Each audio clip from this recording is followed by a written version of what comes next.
College Audition. I'm your host, Charlie Murphy, director of MTCA. That's Musical Theater College Auditions. Check us out at mtca.com. And today we've got Tom Delbello from Texas State University on the pod. For our newer listeners, this is another one of our college deep dive episodes where we explore the landscape of the college theater world and try to demystify this daunting audition process. It's also another one of our Act 2 episodes, or really almost an Act 3 episode, since we had Caitlin Hopkins on to talk about the MT program, but also Neil Patrick Stewart on to talk about the BFA acting program. But however you consider it, act-wise, it is a chance to get an update on this program. And I know this has been one of our most anticipated follow-up episodes, not only because people were interested in hearing about the program and its new leadership, but also because, as Tom reveals in the episode, Texas State is going to be joining us in LA this year for some private auditions with MTCA. We're so excited about that. So lots of good reasons to have Tom on. Aside from the fact that they were one of our most frequently raved about masterclasses at our Summer Faculty Masterclass Week, but so many good reasons. So I'm excited for you to hear this episode. I do say it in the interview itself, but I know I've talked about this transition before, Texas State's transition on the other podcasts, just being an enviable thing, mostly just about like where there was a lot of care and planning and forethought in the transition. Not that this is unique amongst programs. Certainly we've seen other programs where heads retire and the transition goes smoothly and effectively. But I do think in the past 5 years, especially with the turmoil of the pandemic and a lot of faculty movement, you know, how it sort of was the snowball effect of all the different faculty movement, not every transition has been as smooth as this one. But we'll talk about that a bit more in the takeaways. I won't go too deep on that right here. I will say, speaking of those private auditions that Tom will break the news on later in this episode, that all of our MTCA families should have gotten the email now outlining what we have confirmed for this year in terms of private audition weekends and our intention of not only our private audition weekend in December, but then those 4 other instances at the top of January, as well as in front of each of the national unified cities where we'll have 2 schools. So it's a total of 14 of those wonderful private auditions. We are really excited for this expansion this year. Something we've been talking about for a while now, and we're really happy to bring it to this class. So for those MTCA students, do stay tuned to your inboxes for more details and registration information as it becomes available. Like many of our events, these will likely fill up very quickly, and I don't want anyone to miss out due to being slow to register. So pay attention to those inboxes. A good rule of thumb in general as you get organizational with your college experience is pay attention to that darn inbox. As far as me, life is good here. School has started now for Solvay, and we're trying to get in the groove of the transition from summer to fall. I hope you're all doing swimmingly as well. We have had a lot of love come in recently, and I really appreciate it. We've had a lot of love for the pod come in from all kinds of different sources. So I just want to really say thank you for that. It is always appreciated in all of the different forms that I receive that, whether it's in person, at our events, via social media, via email, but especially for those who give us ratings and reviews when you leave those on your podcast platforms of choice, like a few of these recent reviews, one of which is from Geraro0409, who says, I started listening to this a couple years ago when my kids started expressing serious interest in pursuing musical theater as a career. The college deep dive episodes are one of my main sources for information on BFA/BMMT programs, and I don't think there's anywhere else I can hear the insight that Charlie deftly elicits from faculty. This is a must listen for MT artists and their families, supporting them on this career path. Thank you, MTCA. Boy, are you welcome, Geraro. And I like that term, deftly elicits. So kind of you to say so. Or Mom of 2 in Alaska, who says, this podcast has been incredibly helpful to me and my son as we begin getting our heads around the MT audition and college selection process. We are so thankful for it. And we are thankful for you, Mom of 2 in Alaska, as well as all of you amazing listeners who are listening to my voice right now. Those of you who are able to drop those ratings and reviews, it is really helpful for us in reaching other like-minded listeners and passing on some of this great information that we work so hard to elicit, to deftly elicit. So thank you to all of you for however you pass the word along. But if you can do it this way, you might just hear me embarrassingly read your screen name on this show. And sometimes I do accents. I didn't do accents this time. Maybe I'll bring those back. I should have whipped out my Canadian accent in honor of Tom today. With no further ado, that was like Scottish. With no further ado, Canadian, let's get this interview with Tom Delbello from Texas State University.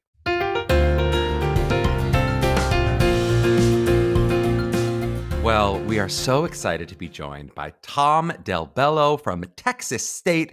Tom has a BFA in acting and directing from the University of Lethbridge, a master's in directing from Texas State University, this very one. Was in the world premiere of Andrew Lloyd Webber's The Boys in the Photograph, toured with Joseph in the Amazing Colored Dreamcoat. I think I said colored, but not Technicolor, but we understood the musical I was referring to, and is currently co-head of musical theater and head of production and new works at Texas State, which is located in San Marcos, Texas. They take classes of about 12 to 14 people. They offer a BFA and MT and then lots of other cool BFAs with different emphases. Tom, welcome on the pod. How are you doing today? I'm so good. Thank you for having me. I really appreciate this opportunity. We're honored and excited. And our regular listeners are going to be familiar with this little spiel I'm going to do. But this is another one of our Act 2 episodes where we're having a school back on to get some updates, dive a bit deeper into the program. We will do some of the regular questions that we asked when we had Caitlin on and, of course, get your perspective on them. But we won't go through every single question. So I do invite and encourage all the listeners, you can listen back to that episode, not only to get a little bit of history, the little history of the pod, because it was one of our first episodes, but to get some of those original details. And then we're going to recover a lot of that from Tom's point of view as well. But before I get into the Texas State of it all, is there anything you want to add to that brief bio in terms of like your journey to Texas State? If you want to give me like the elevator pitch of who Tom is before we talk about your school? Sure. Yeah. As you kind of mentioned, I was a musical theater performer for 20 years. I am from Canada. I did get my musical theater degree at Sheridan College in Toronto. Oh, yes. Ontario. Yeah. And so I just, I was one of those actors who, I was working on that world premiere musical, actually, I was sitting on the side of the room and I was trying to understand, like, why are we moving in this way? And what is the concept here and all this? Mm-hmm. And so my brain was really moving in a director kind of brain all of a sudden. And I was like, okay, well, what is this? And I started to explore it a little bit more. And I realized I have something else to say with my storytelling. Mm-hmm. And having gone through the industry, for 20 years and the schooling that I had, I was just like, what else could we be doing to better prepare people for this? And so mm-hmm. I knew I wanted to teach at the university college level. And so I wanted to get my MFA in directing. And originally, I had thought, I'll probably just get my MFA in Canada or somewhere close. And then somebody who was teaching at the University of Lethbridge had gone through the Texas State University system mm-hmm. and told me about it. And they were like, hey, and you should look. Caitlin Hopkins is running that program. And so, of course, I went online and I started looking and I was like, hold on, what? Mm-hmm. And so that I immediately applied. I was so lucky. I got added on to the cohort. There were already 2 MFA directors coming to do plays. And they were like, we want you to come and emphasis on musical theater. Mm-hmm. And part of that was getting to mentor with Caitlin, like Caitlin as my mentor. So it was kind of a win all around. And when I got down to the university, it was almost shocking to me. I was like, well, these people are speaking my language. The values of this program is speaking my language, and getting Caitlin was so wonderful, and Cassie Abate, who was here at the time, and just really welcoming me into the fold and guiding me down this path of, hey, as an educator, it is possible to teach in this way, in a way that is mentally healthy and a sustainable way.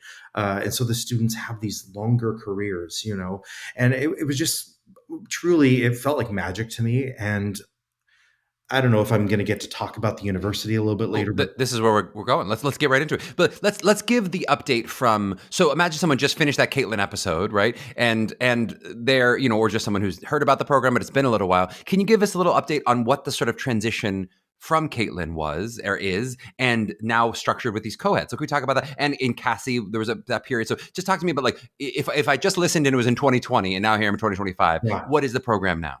So now it is, we do have 3 co-heads that run the program, and you have me, you have Aaron Brown, who does the student relations, and you have Kira Carper, who's new to us this year, and we are finally a full faculty. And Kira will be head of curriculum and recruiting. It was also just an incredible musical theater dance instructor. We also have Jackson Perrin, who's now the head of One Voice, Mm-hmm. and Deontay Warren is a One Voice teacher. We have Spencer Hansen as music director, and Amy Radix is the head of music direction. Yep. And so we are this, and Julio Catano, the amazing Julio Catano, is head of musical theater dance. We are finally a full faculty. So we've gone through this transition and now we are a full faculty. And we have gone through, times have changed since 2020, obviously. Mm-hmm. And through that transition, we've been able to kind of shift the program in a way that um, really looks at like where we are today with the industry and what the students need right now Yep. in this industry. And so for me, it's like we're kind of a program where we're looking for, especially like the kind of students that we're looking for. We're looking for people who are curious. Yep. We're looking for students who, are interested in a wellness-based program. Yep. So we talk about our program as being like holistic, wellness-based, and customized. And it really is that. Yep. We're holistic in that all 8 of us really do work together. You'll get some crossover in classes. You'll get us co-teaching classes. Yep. And wellness-based, we really are like, that is that foundation that Caitlin and Cassie really laid for us. And we do still honor that because it truly is kind of the thing that put us on the map. For sure. And it keeps us on the map because it's something that is so beneficial for the students. Yeah, and it sounds like so a lot of the ethos of what Caitlin started really is still there.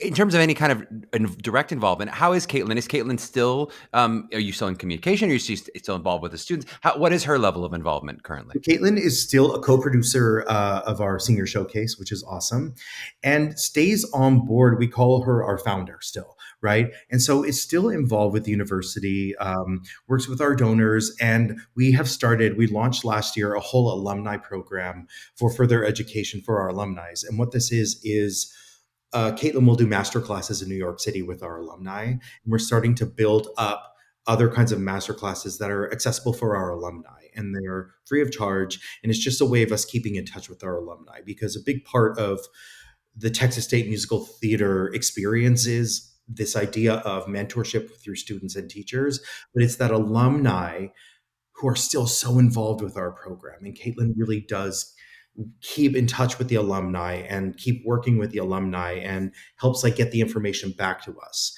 One of the things that has really just blown my mind over the last 2 years is the way alumni will reach out to me all the time and be like, hey, this is changing in the way that we're doing video submissions for auditions.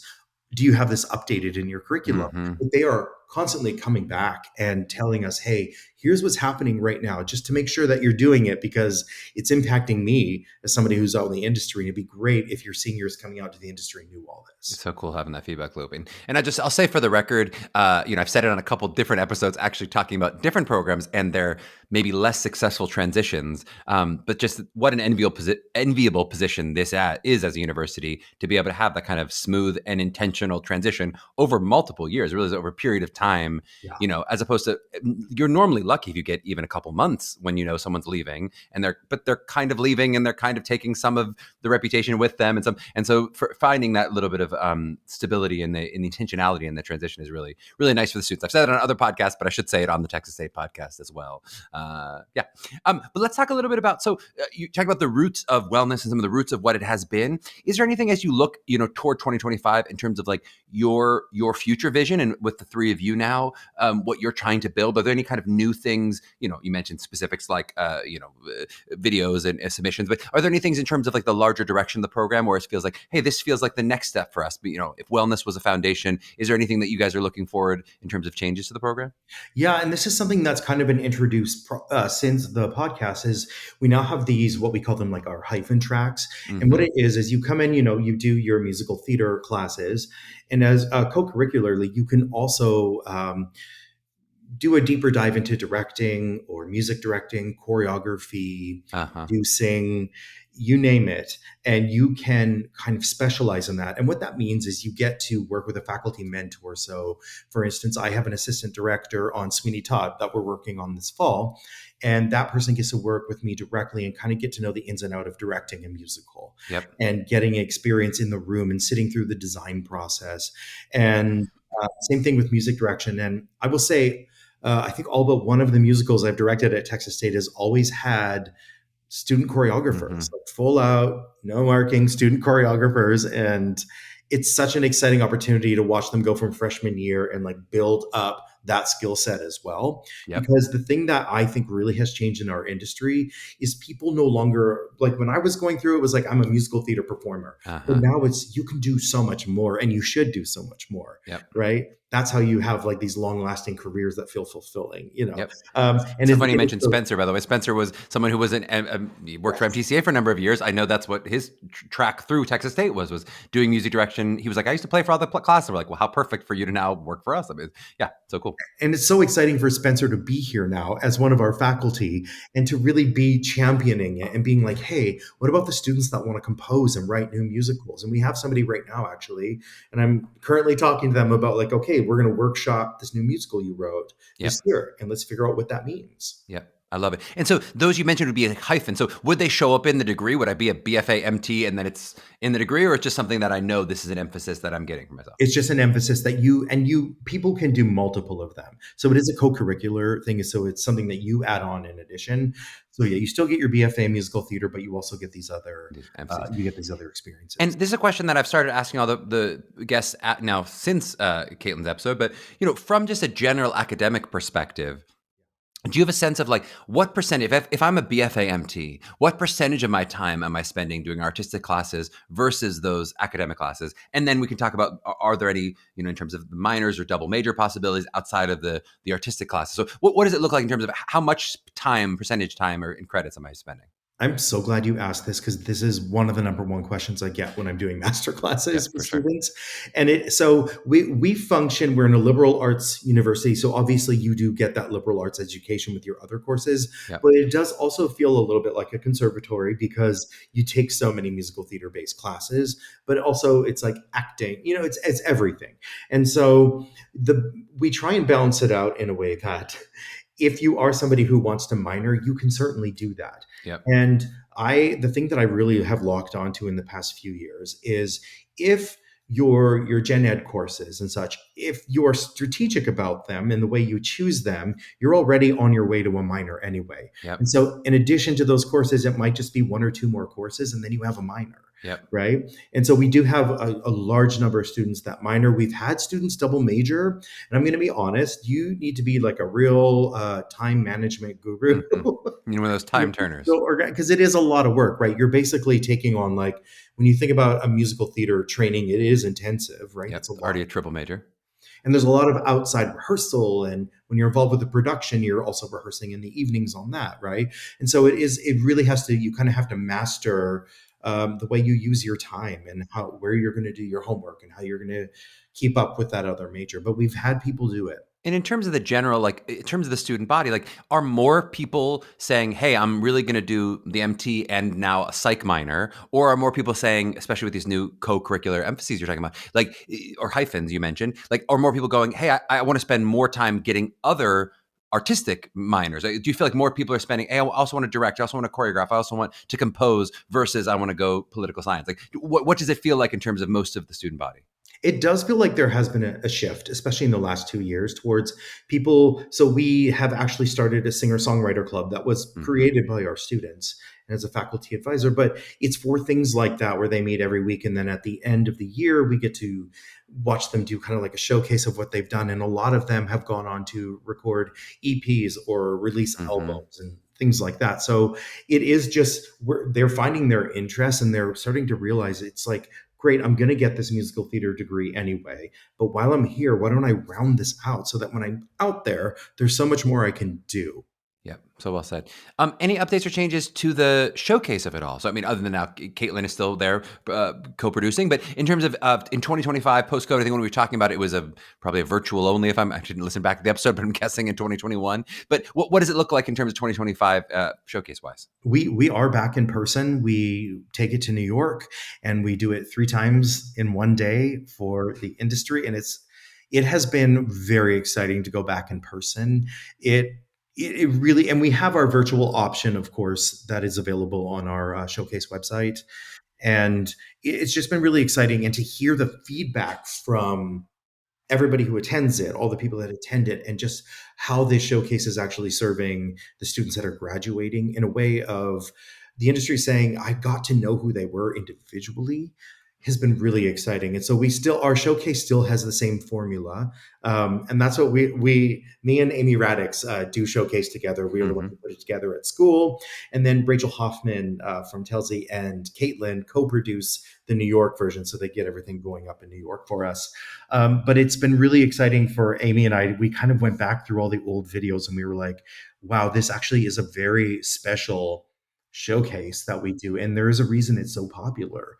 It does offer the industry like a really great look at who are these people as humans on top of what can they do talent wise. Yep. And what do you feel like in terms of, is it the vast majority? Is it basically all? What percentage of your MTs end up New York focused versus ending up in Atlanta or LA or staying in Texas for a bit? Like when they graduate, are most of them going, I'm hitting the ground running in New York City and that's where I'm going to be?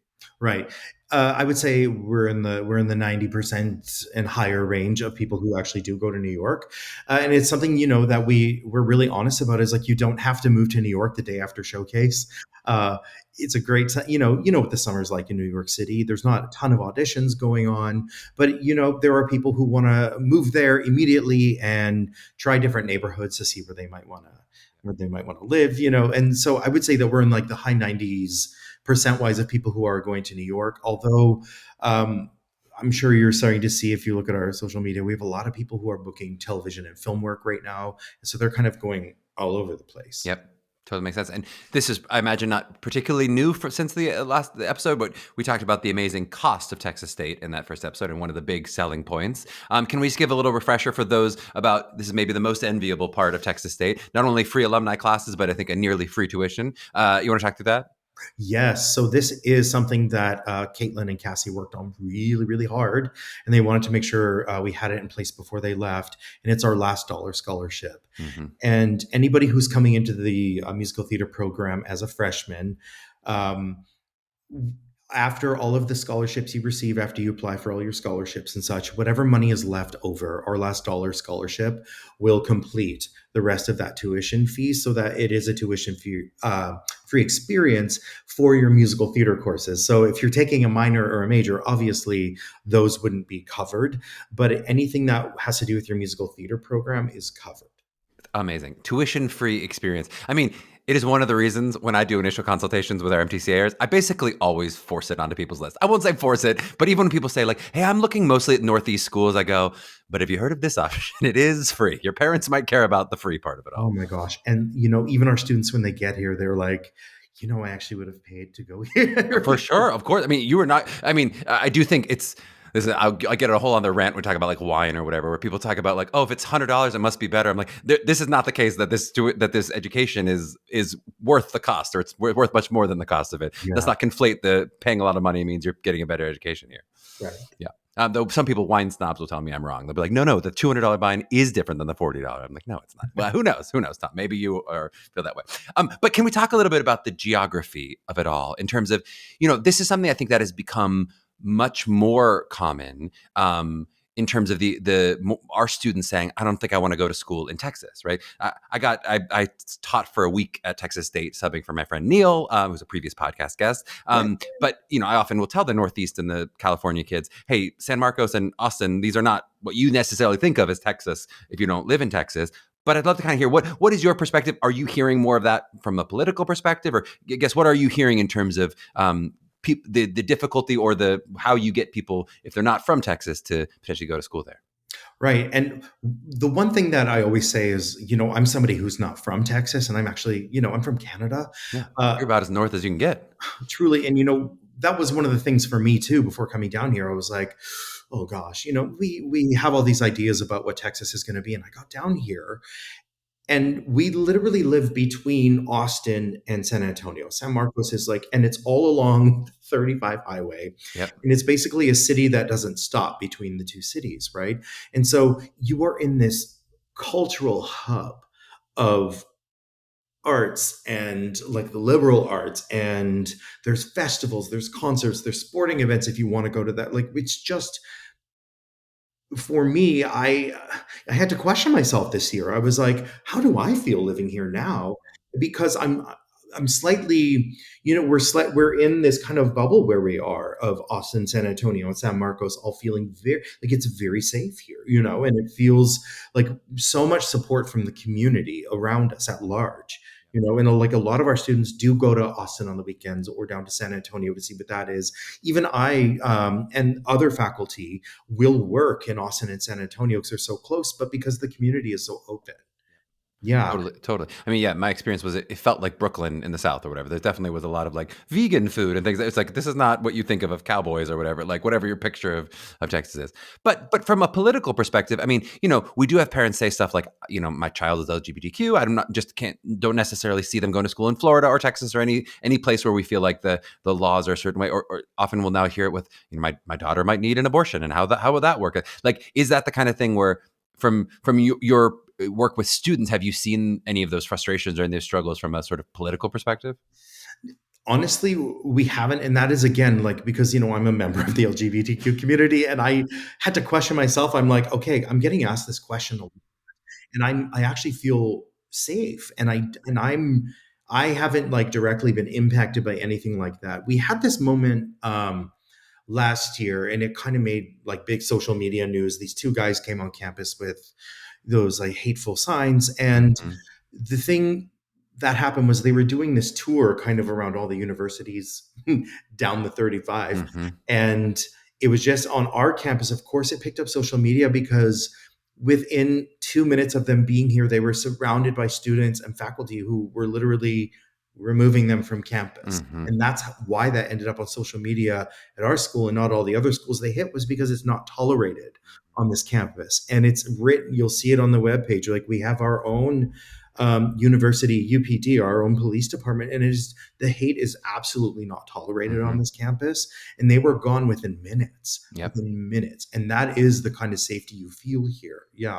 Yep. I love it. Well, and my last question before we throw to your break a little bit is, with Caitlin's departure, have you felt any, as people are signing on the dotted line, and you have, of course, a lot of these families who have multiple options where the students go, I have all these great options. Have you felt any like difficulty with people being like, how the reputation of the program being wrapped up with Caitlin, where they're feeling a little bit of like, oh, is it going to maintain the same quality? Is it going to, like, do you feel like our family is worried of going, what will this mean now in this new era compared to when it was with her?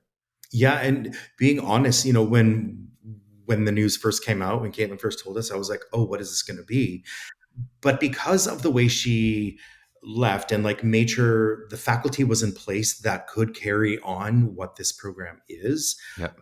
I actually haven't felt that at all. Our applications numbers are the same and Yep. growing, and really it is because of the foundation that she laid and the very careful curating of faculty that happened to make sure that everybody is at the top of their game and everybody is understanding what is happening right now in the industry, what has happened in the industry. We're all very aware. We also meet as a faculty every single month, musical Mm-hmm. theater faculty, and we talk. We work as a faculty. Our mission statement that's on the webpage was built together as a faculty. Mm-hmm. We are very united. And I know our students feel that as well because we're such a community-based program. So that was one of the beautiful things that Caitlin kind of left behind, and Cassie, was this idea of like, this is a community, and they welcomed us into it. And when I tell you Bobcat pride is a thing, Mm-hmm. we are very proud to be Bobcats, and we are very proud to carry on the legacy of this program and to continue to grow it and evolve with it. Heck yeah. Well, I'm getting a little taste. We just had you at our summer masterclass week, and so many of our students were like, oh my God, I left Texas State and I was just wowed. I'm adding that school to my list. I'm getting a little taste of it. You're giving me the spiel that's working on the students. I like it. Okay, let's take a quick little break. We mentioned some numbers, some auditions. We're going to talk a little bit about the audition and admission process in a second. All right, we are back with Tom Delbello, and we're going to talk about the audition process. I'd love to just do a quick little overview and get us into 2025 about like the different places you can currently audition for Texas State. When we first talked, it wouldn't have been a Pittsburgh Unifieds, wouldn't have been an option, but places like, so on-campus options, online, at different Unifieds or different regional opportunities. What does it look like in terms of those opportunities throughout this year? Yeah, so we will be at Pittsburgh this year to do an in-person pre-screen. We'll be at Moonifieds this year. What is it? November 20th, 23rd. I'm not going to say that's a rival company. You think I'm going to tell you the dates for Moonifights? No, I'm kidding, Tom. Go ahead. My God. But wait, I have some exciting news. And we're doing we'll do 2 virtuals this year in the spring semester, January 17th and February 14th. We will have 2 on-campus auditions, January 24th and February 21st. Ooh, it's all in my brain. We'll be at Unified's February 1st, obviously, to the 4th. And we will be doing a day with MTCA now in LA. Heck yes. Talk about it, Tom. Talk about it. Fantastic. We are so, actually, this just came to fruition in the last few days. I was talking about it with Leo in the summer, and the fact that we are able to make this happen, we are thrilled to get out west and just give more opportunity to people. It's hard. I know this is a hard thing to schedule. Yes. I know there's a lot that goes into this, and it's hard to spend the money to travel. Yep. And so we are really on a mission to make this as accessible as possible to people. Heck yes. Well, I mean, certainly the free tuition doesn't hurt in terms of making these things accessible. I'd love to talk a little bit. So, let's imagine, you can please tell me if this is not true, but let's imagine that, most on-campus and Unifieds like experiences will be very similar auditions, whether it's with MTCA, whether it's at Unifieds, whether it's at on campus later in the year. How does it differ? You mentioned that, the live pre-screen, what are you looking at from a PUA experience or when you're or a Moonifieds, when you're seeing them a little bit earlier in the year? How does that affect or make the audition at all different if it does? It doesn't. And we've made a real effort to make sure that it doesn't, because I know that is the feeling. And I got that feedback from people. Yep. Because I'm very fortunate. I get to work with you all at MTCA, and we do our summer camp at Texas State, but we do get a lot of feedback from people where they're like, we're worried about doing something earlier in the fall that I'll somehow slip off the list. You know what I mean? Or I'll be moved out of consideration just because you saw me earlier. And it's just simply, it's not the case, which is one of the reasons that we meet every month as a faculty, because we talk about the people that we're looking at. And you know what I mean? Obviously, recruiting is such a big process, and there's a lot that goes into the puzzle of making a class, but we absolutely keep these people in mind. And how does that work in terms of like how you recommend people to keep in touch or because that's part of what I mean. Of course, the audition experience, may be relatively similar, but if I meet someone in October or November,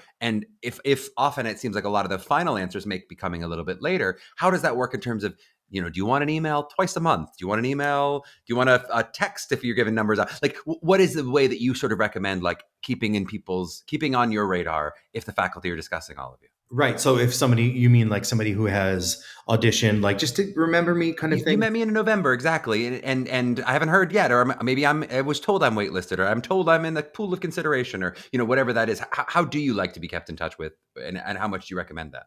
Honestly, when we get those emails, it means a lot. And to me, it's like, it shows me, I'm like, oh, you are really interested. The experience that we had in the room together or on our Zoom together, we found something. Like, you felt a connection, we felt a connection. And to like get that email, there's a lot of times, and they write so specifically about what it was in that audition that meant something to them. And to me, I'm always like, wow, because we're the same way, right? We go through those essays with a highlighter, like, and we want to talk to you about what's in your essays. We want to invest in you, which is why we like reserve the amount of time we do for each callback, because we want that moment to just talk to you. And like, I'm happy to talk about too, like things that like really do help make those successful, those callbacks and such. Let's get into that. But before we do callback, can you tell me a little bit about the pre-screen process? If you're comfortable talking about numbers, you mentioned the numbers that didn't dip. Like, do you have a sense of how many ultimately pre-screens you will get and what that will lead to in terms of a number of auditions? We can then do the math to figure out what that percentage is. But how many people are you seeing, and then how many people are ultimately getting a callback? We try and call back as many people as we can based on, so like all of those things that I listed for you, it's like we try and fit as many people in as we can in those. We even extended, Unified has been extended by a half day from where it used to be, just because we are trying to call back more people, because like, again, we just want to give that opportunity to some people who like maybe couldn't have made it, Just in terms of like application numbers, we get a lot is what I'm going to say. Okay, we're going to try to do a percentage. So from a lot to as many as we can. So that percentage, I'm going to guess, is 25%. No, I'm going to want a lot to as many as we can. That's fine. You're allowed to be as cagey as you want, Tom. It's Uh-huh. your interview. But let's talk about then. Well, maybe let's talk about what, because I want to talk about what makes a callback successful. But let's talk about what you're looking for in a pre-screen. What ultimately leads to a yes or a no from the video. Probably a little bit even more difficult process leading to the ultimate yes in the callback. But just when you're looking at those videos, what are you sniffing for that says, hey, this person is worth seeing more, or I don't think this person is ready for Texas State? Absolutely. Something that like really sets you up for success is to not overly formalize your slate, especially. That is that opportunity. And this is something that I love about doing MTCA in the summer, because I know you all talk about this with them and I see it in the room. And it's so successful when you take that pressure off of this whole process and you make it more about like, let's build a relationship. And you can even do that in a pre-screen of just being like, hey, here's who I am. Yep. Right? I don't stand to be rigid and be a robot and say, it's like, hey, my name is so-and-so. And it's just like, show us who you are, like just be yourself in those. And in your material as well, it's really clear if you're disconnected from the material, like you haven't found that way in for yourself. And it's like, really like do that work and be like, what makes this personal for me? Right? What is that thing that I love about the song? Or how is this song really, showing you something about me? Yep. And it's like not over formalizing everything, because it's that idea of like, I'm trying to be perfect. Yep. It's hard for us to see who you really are. Yeah. It's so well said. And something I've been teaching for years of like, hey, really show your personality in your slate. And like, there's a chance for it to introduce yourself. And then since all these self-tapes, I've been helping my wife with the self-tapes. I could not believe the level to which she does that. Like even way more than I would do, where like, I would have tried to be like personable, but I would have been like, hi, I'm Charlie and I'm from New York. Whereas she's much more likely to be like, I'm Elizabeth. This is my plant. And this is my, she'll get real weird and creative. I'm like, it's smart. I'm like, you can get as creative as you want. Not that everyone needs to be bringing their plant into their pre-screen. Don't all steal that specifically. Yeah. You're like, please don't steal that. That is our tool. That's our thing. It's our Seymour. Don't take it. No, but okay. What about then in the actual? Let's imagine now an in-person callback experience. First, like, what are we gonna get from adjustments, interview questions, that kind of? What are you gonna do with me? And then what are you looking for that might say, let's say I'm connected to my material. Let's say I had that great slate and we started to make a connection, but now we're moving toward. We know that number is 12 to 14. That's actually going to be one of the class. How do I get into that 12 or 14 pile? Right. And so like a big part of that is going to be, please be intentional with your essay, like put that thought into it and don't try to over formalize that. Like that really is the opportunity for you to talk about who you are. What are your other interests besides musical theater? A lot of people talk about that and we're like, yes, you have other things you do for life experience. That's really exciting. When you walk into that room, again, it's like, we're looking for those people who are like able to walk in and not just like breeze past us all at the table and walk to the piano and just ignore that we exist until you slate, right? It's like, if we're all looking at you and just say hi, like start that relationship as soon as you can. And to me, that's even like, that's a tool you use beyond college, right? It's like, let me start to like build this relationship as soon as possible when I walk in the room. And so again, it is part of that. Take the pressure off that it needs to be this formal event going in and auditioning, and just it's an opportunity for you to get to know us. It's so true, and I know this is something you all teach as well, is really you are interviewing us just as much as we are interviewing you. But an interview is a conversation. So we're just asking, we just want to have a conversation with you, and in that conversation you're going to do some material for us as well. And it's usually going to be 2 songs and a monologue. A lot of times we end up looking at 3 songs because we're like 2 musical theater and a pop, but we always want to hear that pop song as well, because it's so interesting how those songs really reveal a lot about who you are and like the kind of music you listen to or you're interested in or your take on that kind of music, It's so funny how why so often we'll see more of a sense of taste in the pop song, even though you're like, you could do that in musical theater. You don't have to sing like musical theater you hate just because it says classical or whatever. Like find something you like, but sometimes people feel more freedom to go, I'm really going to riff and show you something special about myself in the pop song. Great. Absolutely. And then, the kind of feedback that we would give would be to like, it's an investigation now of like, okay, great. I mean, you've been called back. You're here. We love you. You know what I mean? Like we are so interested and we are so curious. Yep. And so we're gonna just be like, hey, what's happening? You'll get like our one of our voice teachers will probably do a little bit of work. Mm-hmm. You'll get some acting. We'll just see what's going on. And a lot of it is to be like, how do we communicate together? Yep. And like And is the vocal work likely going to be like, hey, this is something that you particularly are missing that I'm hearing that you're not doing? Or is it like, hey, I'm going to throw you a test? Like, what kind of stuff are we going to get, when I'm being vocalized, or if I'm getting a one voice test, or are you giving a little bit of a lesson? Like, what does that feel like from a vocal perspective? it can be many things, but a lot of time it's just what more information could I get? Mm-hmm. So if we've done all your songs and we're like, oh, I wonder if there's potential for this, Yep. right? Or this other thing, because we heard you maybe flip up into a head voice all of a sudden and get scared. So it's just like, oh, hey, in this moment, Mm-hmm. let's try doing this. And Mm-hmm. we'll just see like, how do you respond to the material? And again, this is all to be like, is our language, is our vocab, like do we speak the same language? And it's not like a one-off thing of like, oh, you didn't do it, you're Didn't out. crush it. It's Yeah. never that, right? It's like, okay, this is the information that we got today, and then an acting adjustment. And I say this at all the master classes I do, it's just like, I'm looking for information. You might have done that monologue so good that like I would give you an Oscar for it, but Uh-huh. at the same time I'm like, okay, but now how do you deal with education or feedback, or Mm-hmm. you know what I mean? I'm just like, I'm curious to who you are as a person.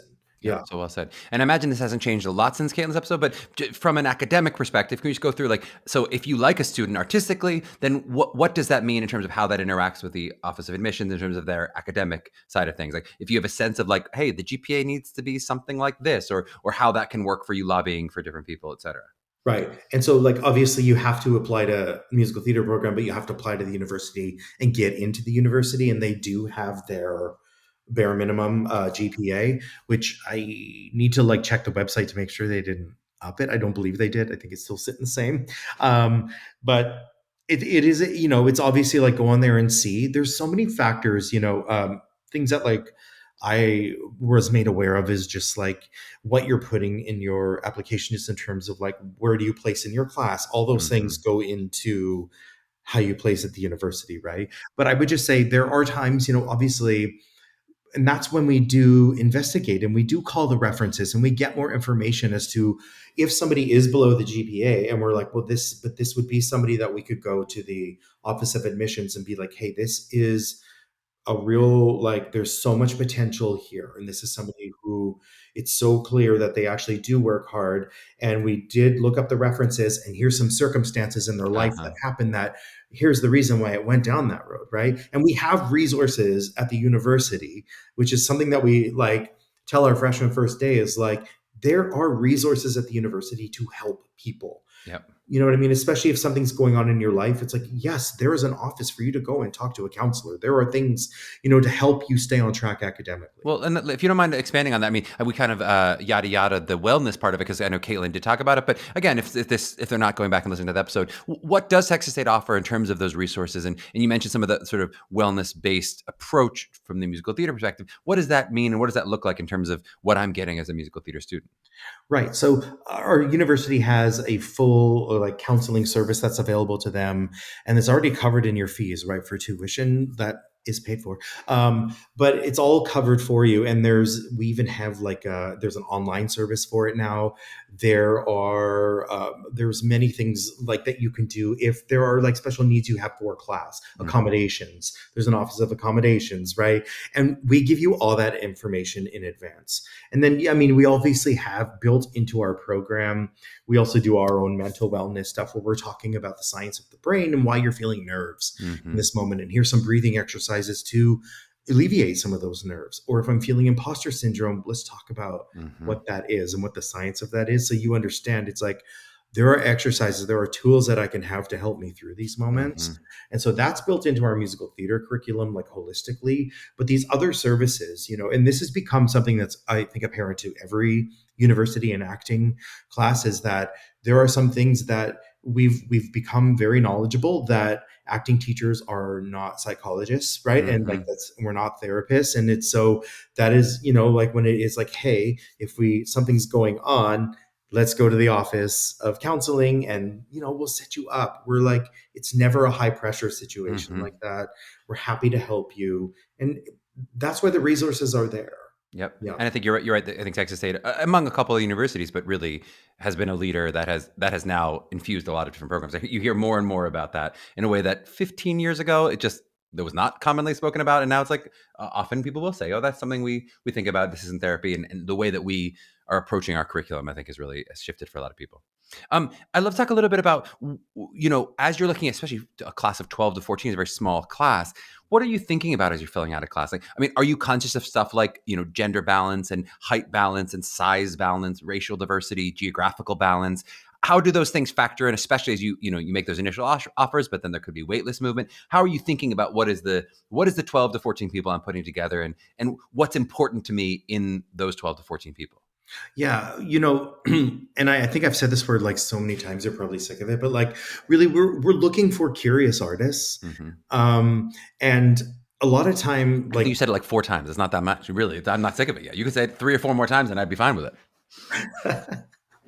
and it's like we're looking for like community-based people. Like Hmm. we're looking for people like who have integrity and are interested in wellness, and what starts to make up the class is like we start to balance it out, right? We're like, okay, here's our current, obviously we look at like who do we currently have, and like is it way off balance in one area, and it's just like, okay, great, so let's, because the second you get too off balance, it starts to affect kind of everything in a domino effect on its way down, especially like you start looking at production shows and getting opportunity to work with people in class on scenes. And, it's just like you want to make sure that you can give everybody as much experience as possible, Yep. which is why when you look at our classes, it's like a wide range of human beings, Yep. because we're interested in like, what kind of viewpoint is this human going to bring into our program? And it's exciting when somebody comes in and we're like, we don't have anybody who has this kind of viewpoint right now, and how exciting to bring that into our community so that we all learn together, Hmm. right? And so like it always comes back to like the good of like what is going to serve this big community that we are. And we stand on the shoulders of our alumni, we truly Hmm. do. And like we see that they are also this big community of people who care about each other and are willing to like reach down and talk to our current students, right? We do our big little program, and it's amazing. Like people build their family trees immediately. They're like, well, my big is so and so who's an Hmm. upperclassman, but their great great great great grand big Yeah, is my so and so grand big. who's Yeah. in a Broadway show, Yeah. Yeah. Yeah. and like, Totally. but that person will like talk to them and welcome them into the family. It's just so we're looking for people who are interested in that kind of community. Yeah. Yep. Well said. One we haven't talked much about the online auditions. How does that? You mentioned two virtual dates. How do the online auditions differ, or what is different, if anything, in terms of the experience of an online audition than what you get in person?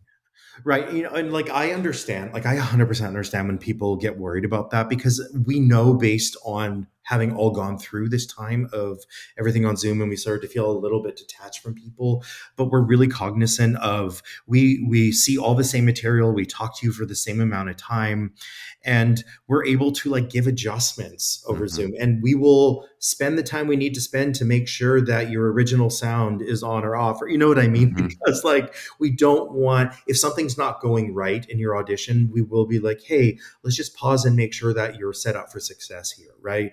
I know it can be easy to just be like, oh, let this one go, it's fine, but we Hmm. will not do that. Like we want to make sure that you have been given like the time that you deserve, and because we are so interested in you already, we're going to invest that time. Like we are set up for success in that way. Yep. And I imagine, that I know you get a wide swath of auditionees across the board, but especially as a school that is free for musical theater, that there'll be some people where that access is really even more important to go, I can't afford even the one flight to a Unifieds, or that you go, I want to do musical theater, but I'm not in a place to spend. I mean, even just doing one Unifieds, you're talking about over $1,000 realistic if you're flying and staying. I mean, it's a lot of money. It's a lot of Um, money. yeah. We still run our virtuals like we do our on campus, where we do a big program overview with everyone, and then everybody will move to the waiting room for their auditions, but we keep all the parents so that we can have a meeting with the parents, right? It's the same thing we do on campus, and it's like even in Chicago when we're done the program overview, I'm happy to talk to the parents and like ask me questions. You know what I mean? Because I know you have a lot of questions as well because you're about to, or a family member, whoever it is, this person's about to leave for 4 years, right? And it's like suddenly they're not right beside you, so you can feel safe that they're right there. And we're happy to talk and answer questions. Well said. Can we talk a bit about gender? I mean, you were one of a very small handful of faculty, less than a handful, really. I can count them on a hand, who uses pronouns other than he or she. And I Mhm. guess I'd love to hear your perspective, just your personal perspective on the gender spectrum, and then especially maybe your perspective on how students see it and how those conversations that are happening with students. I think for me, this has been one of the bigger generational divides as we've seen, so especially some older professors struggle to connect with students over those ideas of what gender is and younger people's idea of gender. So I guess I'd love to hear your personal experience and journey with it and then how that interacts with your students. Yeah. And I will say, Deontay Warren, who joined our faculty last year, is also uses they them pronouns. And it's amazing when you allow people to just be who they are, what they feel on the inside, you know what I mean? And Mm-hmm. it doesn't always have to be an outside appearance is telling you exactly who somebody is. And obviously, all the clips from our Guys and Dolls will start to appear very shortly. The trailer, I think, is coming out in a couple of days of what we did in the spring. And, my research is LGBTQ specific a lot of times, and I'm looking at gender in that way. And we had a class with 5 non-binary seniors this past year, and so we wanted to make sure we did a show that where we could allow them to also explore this and what does this Mm-hmm. mean and how does it impact a show, how does it impact an audience, how could we help the industry see what's possible, right? And And so imagining we haven't seen those clips yet, what did you do with Guys and Dolls? Adelaide and Nathan were both non-binary Mm-hmm. characters. For me, the Hotbox Club, why can't it just be embodied by all types of people? And so like that was like a really exciting thing to do. And for me, the question was, is an audience going to still have that fun and exciting, joyful experience from Guys and Dolls, or are they going to be stuck asking questions the whole Mm-hmm. time? Where are the guys? Where are the dolls? Where are the Guys and Dolls? Yep. And like it was amazing to have mid-show standing ovations Mm. and people screaming and cheering and getting so into the world because it at the end of the day, while the show might be called that, it just you're playing a character, Yep. right? At the end of the day. And so I'm excited for like people to kind of see what we did there Yep. and to just kind of see it's like, oh, and this kind of stuff is possible. And so for me, I also feel a really strong community around me where we are. I have a production company as well, and we do a thing called Queer to Tell, which has a monthly series in New York, and it's expanding nationally, but we do shows in Austin about 4 times a year, and it's for everybody in the community, and it's for every generation in the community, and that's what I'm interested in is like the intersexuality of like how can we bring everybody together. Yep. That's what theater does anyway. And that's what the world of theater does. You're like, oh, we're looking at people having relationships on stage and like, how do they talk to each other? Yeah, it's so interesting, especially when you talk about like classical musical theater, is like how you bring some of these shows into the modern world, and then sometimes it works, sometimes it doesn't work. Of going like, do we just need a new show? This one doesn't, but sometimes it works beautifully, and we go, oh, I see this in a totally different way. Yeah, it's very interesting. I'm always having that conversation when I'm seeing older musicals, where I'm like, did this work successfully, or did we should retire the show? Is this I one done? that is like it's happening so much right now, right? Where people are asking that question of like, how the heck do we still do this? Because especially when you're working at a university, Yes, right? We have like younger students who are like, hey, I'm not just going to say okay and yes to doing right. this, How do you do the right? carousel? How do you do? Yeah. How do you? Um, And they're going to ask you if you're going to be like, hey, so we're thinking about this show for next year. They're going to be like, why? yeah. And like, how are we going to do that Yep. show with this? And like, they know what's in there. You Right. know what Right. I mean? This Yeah. hair might have meant this in the 60s, but now it means this in 2025. And what is that? It's a complicated conversation. That- Okay, that could be another hour of the podcast, and we got to let you go. So the last question I'm going to ask you is just advice to the parents. You mentioned parents having questions for you. You were sitting down with them. A lot of our listeners are parents who are some of them now juniors at the beginning of their process. Some of their seniors are really about to dive into this as we record this. What advice do you have to parents in terms of how they can best support their children through this process? Yeah, and I would actually just start this as in, like anybody who is working with a student or has a student that's applying through this process, thank you for supporting them and thank you for spending the money that gets spent on this. Mhm. My thing is, yes, they need you for support, and also allow them to do their thing. Like with those essays, let them be free and honest in their essays. Mhm. You know, let them with their material be like have their own point of view on it. Mhm. You know, it's so important. And I know it can feel like, oh, I just want to make sure they do is the best that they can, but the Yep. best that they can do is be themselves through Yep. this process, because that's going to be the win at the end of the day. And the other thing I would tell parents, the same thing I would tell students, is not every school is for everybody, Yep. right? And truly, they have to want to go to this school and like really investigate that. Like let the students investigate that and talk about the experience they had in the room when auditioning for a school. When they come out, like, oh, you're not super happy coming out of this room. Did it maybe not feel really great, or was it awesome? Was that a great feeling that you had? Oh, and you weren't expecting it from this school. Well, that's interesting, right? And so for It's me, it's like that support to me is just like have open communication, because that to me, especially if we're talking about gender and everything, it's just like have conversation and be open. it's so well said, and it's something. I mean, I've been doing this process now for 21 years or whatever it is, and it's so easy for me to tell all the parents. And then now I have a 4-year-old, and she's about to do her interviews for for kindergarten or whatever, and I'm literally like being like, "Well, we're gonna coach her a little bit, right? Like we're gonna." And I'm like, "No, Charlie, you said don't like you don't believe it." I'm like, "Well, if she's not gonna get in, we're gonna fool her way in." All the things I tell her not to, people not to do. I'm like, "You don't want to like represent something that's not yourself." I'm like, "But she can pretend she's more personable than she is. We'll work on it." Anyway, that's easier said than done, is all I'm saying. I'm eating my words that I've been saying for 20 years now that I have to experience it. I'm Uh, dying. Tom, this was so fun. Thank you for spending some time with us today. Oh, If people want more information, where do you want to send them? Website, social media? What's the best place for them to check hit more? up both. Hit up our website, hit up our social media if you want to like really get an inside look to a life of our students. Yep. Our students run our social media, so you get like a really good look at the Yep. life of a student at Texas State, which I think is kind of the most important thing. Totally. Yeah. I know Yeah. you guys have great social media, and we can't wait to check out the Guys and Dolls. We're all gonna be glued to this as it's being released. Probably will have been released now by the time the episode's actually released. Yes.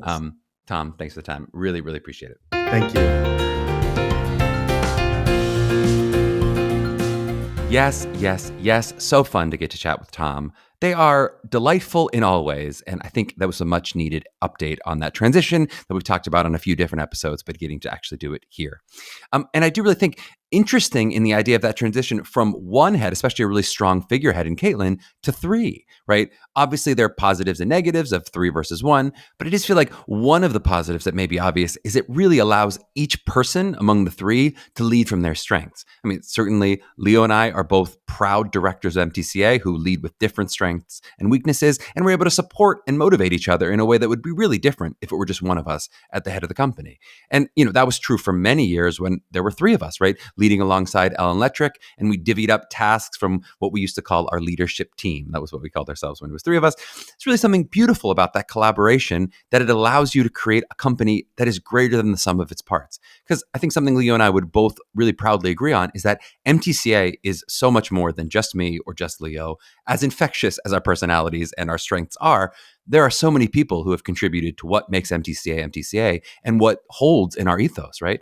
And, there are certainly strengths in a strong figurehead and reasons why it's really helpful to have a strong figurehead.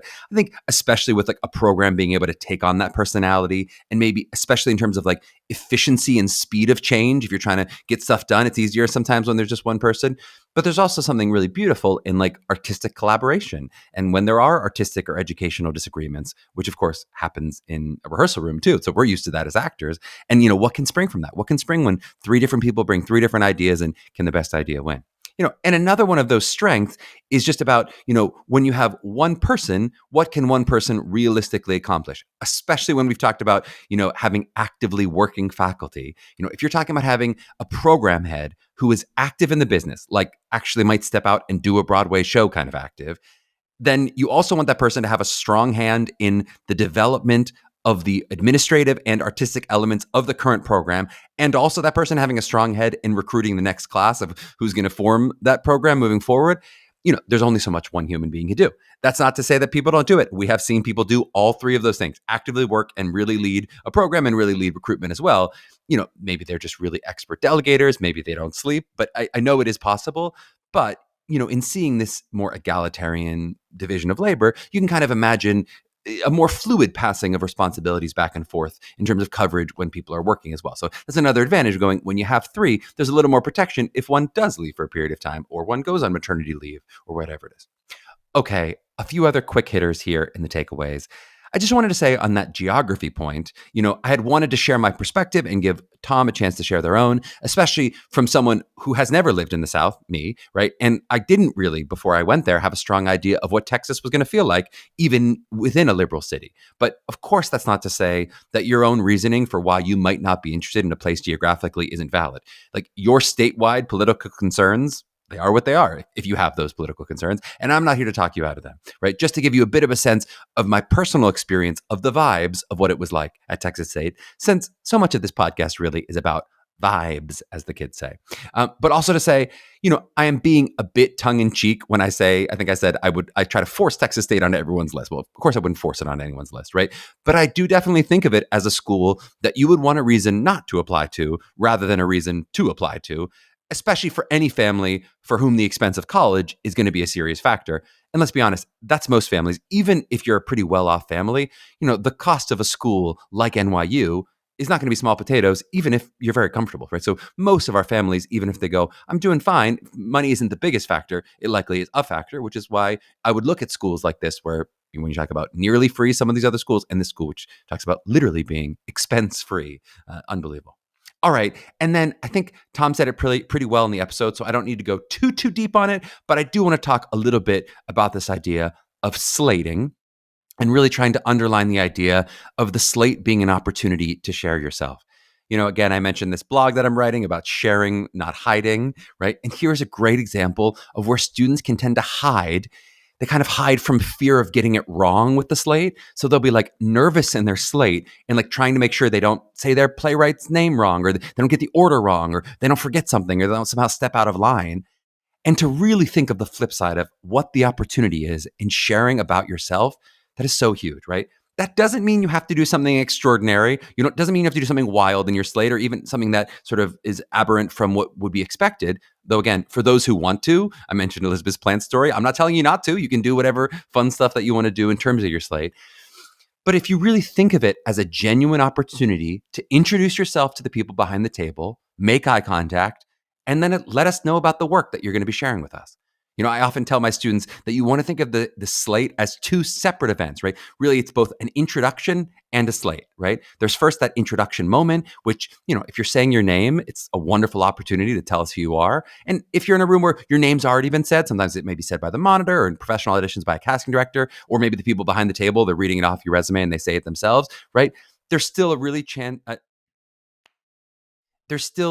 nice chance to see them behind the table, to arrive in the space, and to genuinely greet them, right? That's event number one, the introduction. And then the second event is really about telling these people what material you've selected to tell the story of you. If you're about to share Charlie the musical with me, what are acts 1, 2, and 3 of this world premiere musical that you've written called Charlie, right? Hopefully, if you've been listening to this podcast or to your MTCA coaches, for people who are using us, hopefully you've picked material that you really love. Hopefully it's material that shows off those contrasting strengths that we talk about. And hopefully you're really excited to tell me about the work that you're going to share with me, right? And of course, those events, I talk about the introduction, the slate, those two events often happen side by side. I'm not saying they need to be two completely separate events, but I like to emphasize it as two, so it doesn't become, hi, I'm Charlie Murphy, and my first piece will be in this kind of like nervous rush, which so many people, that's how they do their slate. At the very least, if you give me that little caesura, that little midline pause, as we talk about in Shakespeare, right? Maybe it's helpful if you remove the and for yourself. So if you're going to say, hi, I'm Charlie Murphy, my first piece will be, I suppose that and, right? It can make it feel a little bit like, less like you're presenting yourself and less like you're doing a beauty pageant. But so many of these slates feel like, here I am standing on my X and it's time for the beauty pageant, and a little bit more like you're sharing yourself and your work with us, right? I'll also say, like, personally, I don't love words like I'm going to be performing, right? Some people will encourage you to go as far as to literally say, I'm going to be working on as a piece, which I don't mind at all. I certainly like that. But of course, only say that if that language feels comfortable to you. You should say what feels comfortable to you, right? And it's really not about the words you use. It's not about the word performing, which is fine if that's what you say. It's not about saying working on, you can say my first piece will be like I just gave that example. Often you can just say this is Hamlet, right? All of which those are fine language wise. It's less about the specific words you use, and it's more about that experience of a human being that I'm going to get to meet, right? You're introducing me to this human being and you're going to tell me about the work that you're going to share. And I love that Tom said, let me start to build this relationship as soon as possible, as soon as I walk in the room, right? That is just it. That is summing up all of what I said, I think, much more efficiently, right? It starts when you open the door, and hopefully that process continues beyond the audition room itself, all the way until May 1st when you're putting down that deposit, right? Or before May 1st, right? But you're building that relationship. And even just that thought about, here I am, I'm trying to build a relationship, not show off and not make a mistake or not, fear what I'm going to hide from the experience of, God, they might see my flaws. But if you think, hey, I'm here to build a relationship, hopefully that can kind of open you up in an active way. And then I won't go as deep on this, but we talked about this a bit in the essay as well. And, Texas State is a school that really does read those essays.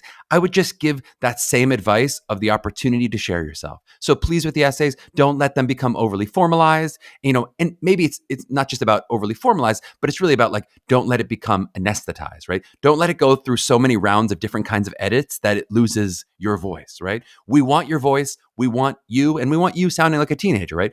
That doesn't mean it needs to be sloppy and shouldn't be sloppy. We don't want typos or obvious grammatical errors, right? But I would rather unconventional wording. I'd rather you end with a preposition or something that mom says not to do if it feels like a teenager's writing it, rather than it feeling like mom wrote your essay.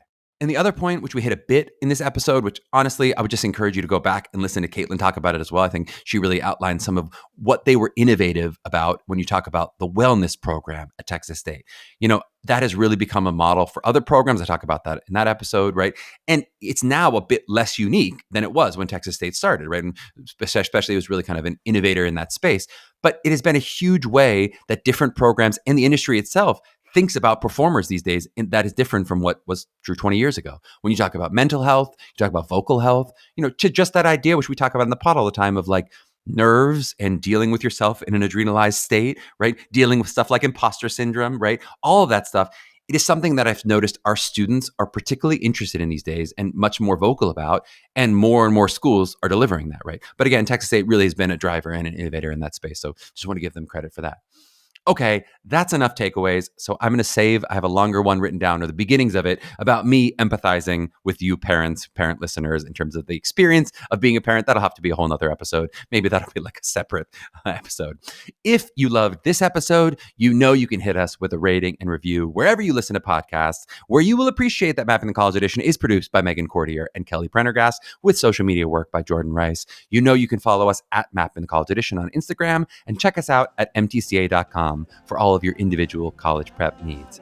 To my young artists out there mapping their journeys, please trust that you are enough for the right program exactly as you are right now. Now keep striving. We'll catch you next week.